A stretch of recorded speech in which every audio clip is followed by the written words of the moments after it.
안녕하세요. 저는 이번 충북 지역 최종 합격하게 된 유다영이라고 합니다. 저는 이번 시험이 재수였고요. 초수와 재수 두 번 다 올인으로 준비를 했습니다. 먼저 제 점수를 말씀을 드리자면 1차는 컷 플러스 1.33으로 합격을 해서 조금 불안한 점수였는데 최종적으로 2차에서 95.4점을 받았고 최종 컷 플러스 5.09로 뒤집고 합격을 한 케이스입니다. 그래서 저는 제 합격에 있어서 2차가 되게 큰 역할을 했다고 생각을 해서 오늘 2차 준비를 어떻게 했는지를 중점적으로 말씀을 드리도록 하겠습니다. 먼저 2차에서 김현채 팀을 선정한 이유부터 말씀드리도록 하겠습니다. 저는 초수 때 2차를 준비한 경험이 있어서 그때 함께했던 선생님들과 이번에도 1차 끝난 후에 면접이랑 수업 실험 스터디를 했는데요.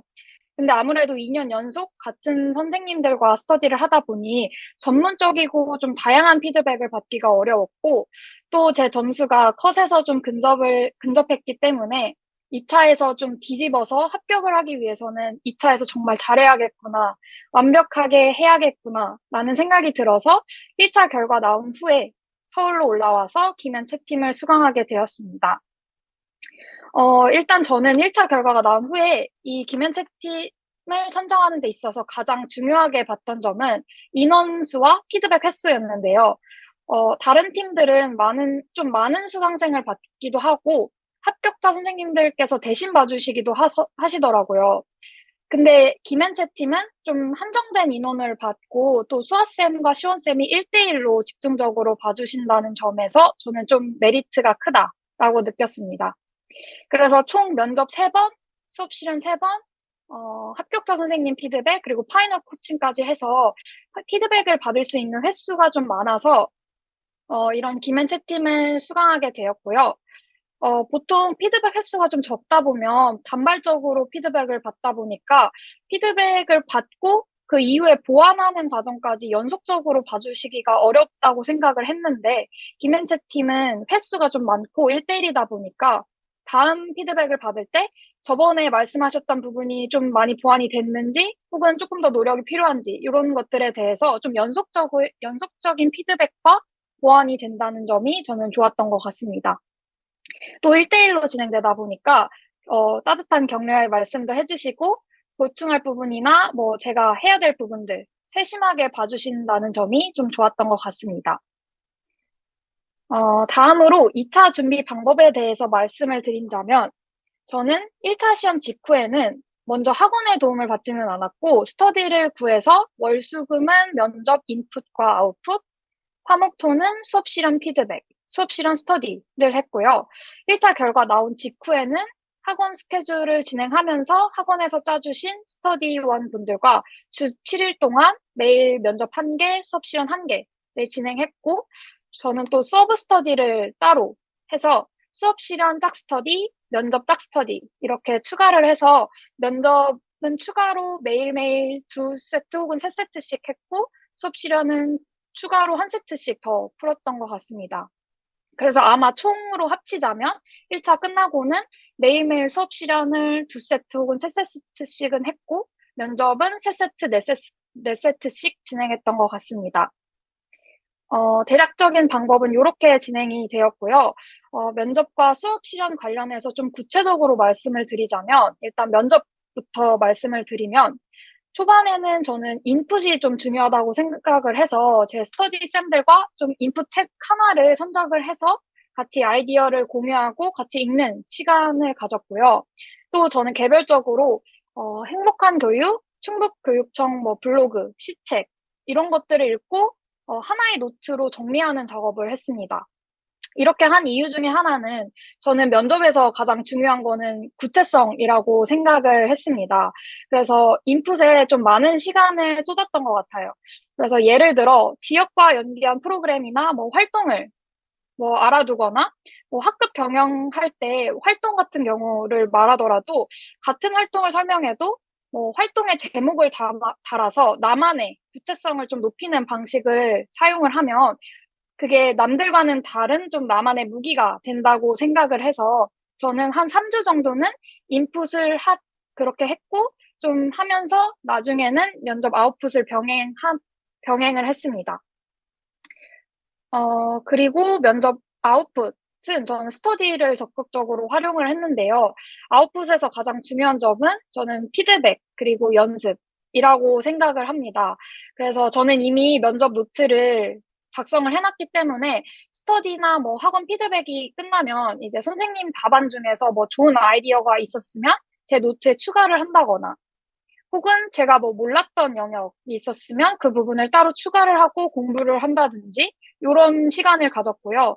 또 저는 제가 받은 피드백에서 뭐 말의 속도나 뭐 주제와 살짝 엇나간 답변 이런 것들에 대해서 피드백을 받았던 경험이 있는데 그런 부분에 있어서 저 스스로 혼자 연습하는 시간을 가지면서 이 부분을 중점적으로 좀 보완을 많이 하려고 했습니다.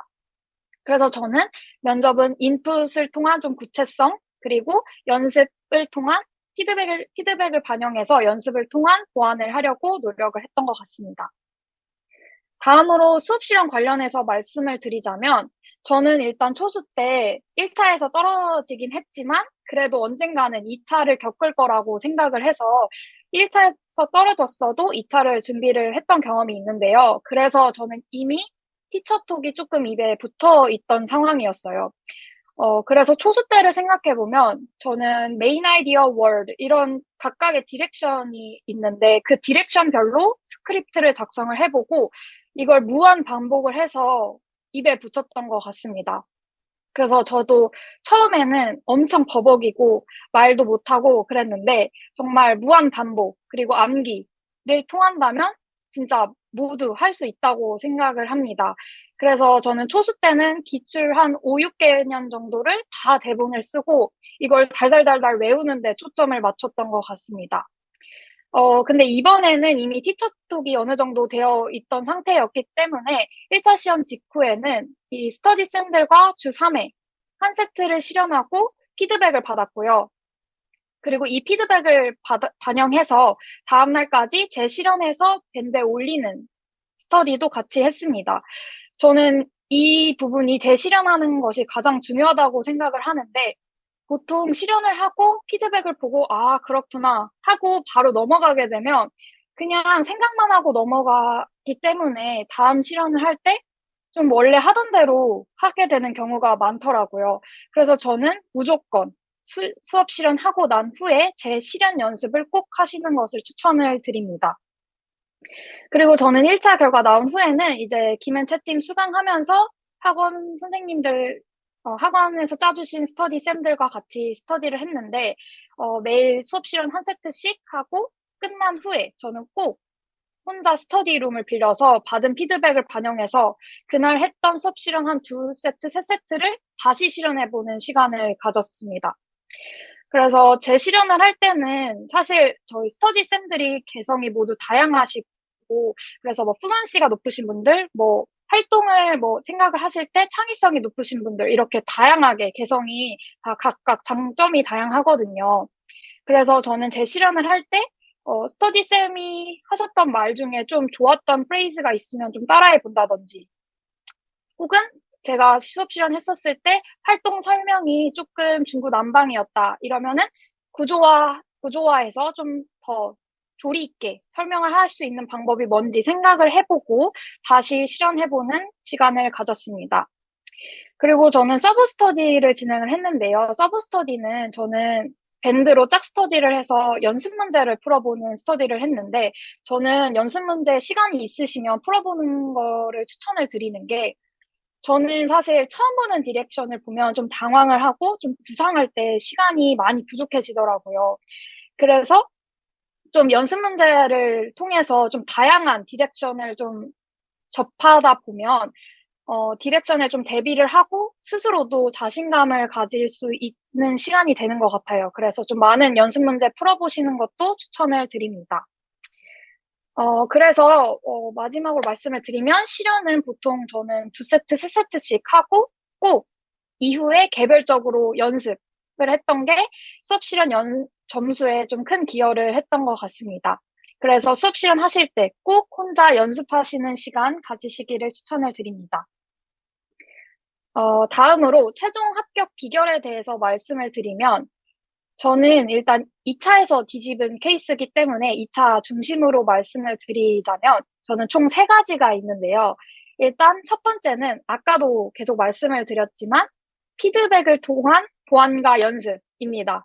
그래서 일단 스터디를 하는 이유 중에 하나가 피드백을 받고 그 피드백을 통해서 내가 부족한 점이 뭔지 알고 이걸 보완하는 것에 목적이 있다고 생각을 하거든요. 그래서 스터디 끝난 후에 피드백 반영해서 꼭 연습하고 보완하기. 요게 도움이 많이 됐던 것 같습니다. 사실 저는 초수 때는 이 부분을 좀 많이 간과를 해서 피드백을 받아도 보완이 잘 안 되고 제자리 걸음처럼 비슷한 실수를 많이 했는데 이번에는 좀 피드백을 적극적으로 반영을 연습을 많이 해서 노력을 많이 했던 것 같아요. 그리고 저는 피드백을 받았던 것들을 모두 한 곳에 모아서 정리를 해뒀거든요. 그래서 평소에도 많이 피드백 용지를 많이 보고 시험 직전에도 그거를 보고 들어갔습니다. 그래서 약간 평소에도 내가 자주 하는 실수 혹은 자주 하는 뭔가 단점이 있다면 그 부분을 계속해서 보고 안 하려고 노력을 하시는 게 중요하다고 생각을 합니다. 그리고 두 번째는 저는 웃는 표정과 자신감이라고 생각을 하는데요. 요거는 수업 실현에 해당하는 내용인데, 저는 수업 실현에서 자신감과 웃는 표정이 좀 중요한 것 같다라고 생각을 해요. 물론 디렉션을 다 수행하는 거는 중요하지만, 일단 자신감을 가지고 또 웃는 표정으로 능청스럽게 하는 게 심사위원분들의 눈을 좀 빼앗는 것 같습니다. 그래서 저는 사실 수업 실현이 마지막에서 두 번째 순서였는데, 마지막이라 그런지 이제 심사위원분들 표정도 좀 안 좋고, 약간 다 피곤해 하시고, 그러셨어요. 그래서 오히려 저는 시작할 때 활짝 웃으면서, Hello guys 하면서 뭐, Are you feel tired? 하면서 Let's stretch our arms 하면서 to the left, to the right 이렇게 하면서 같이 따라해보자, 스트레칭 하자 하면서 좀 웃으면서 자신감 있게 수업을 시작을 했던 기억이 있는데요. 이렇게 좀 웃으면서 자신감 있게 많이 상호작용도 하고 그렇게 하는 게 좀 중요한 것 같아요. 좀 교사가 좀 다양한 상황에서도 당황하지 않고 능청스럽게 대처하는 것도 중요하다고 생각을 해서 이렇게 자신감 있게 웃는 표정으로 하는 게 수업 실현 점수에 좀 기여를 했던 것 같습니다.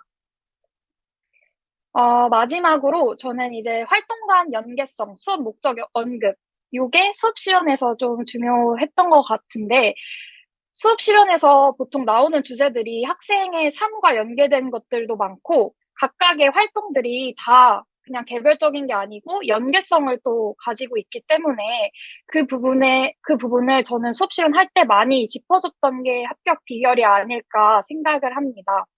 그래서 활동이 다 분절돼서 진행되는 게 아니라 수업이나 활동을 시작하기 전에 짧게라도 이 수업이 왜 중요한지 혹은 오늘 뭘 배울 건지 이 활동을 우리가 왜 하는 건지 학생들에게 한 번쯤 짚어주고 넘어가는 게 또 남들과는 다른 차별점이 아니었을까 생각을 합니다. 마지막으로 예비 선생님들께 하고 싶은 말씀을 드리자면 저는 일단 선생님이라는 직업을 하기 위해서 임용고시라는 길에 뛰어드신 그 마음 자체가 저는 정말 대단하다고 생각을 하거든요. 그래서, 일단 힘들고 어렵더라도 포기하지 않고 최선을 다하신다면, 어, 꼭 행복한 결과를 얻으실 수 있다고 생각을 합니다. 그리고 또 임용고시라는 시험 자체가 1년 동안 쭉 쉴 수 없이 내달려야 하는 좀 장기적인 시험인 만큼 스스로 잘 보살피면서 공부하는 것도 중요하다라고 생각을 합니다. 그래서 부정적인 생각에 사로잡히지 마시고, 지금 내가 해야 하는 거, 뭐, 지금 내가 할 수 있는 거에 초점을 맞추고 집중을 하면서 하나하나씩 해야 될 것들을 해나가다 보면 모두 합격하실 수 있다고 생각합니다. 네, 이상입니다.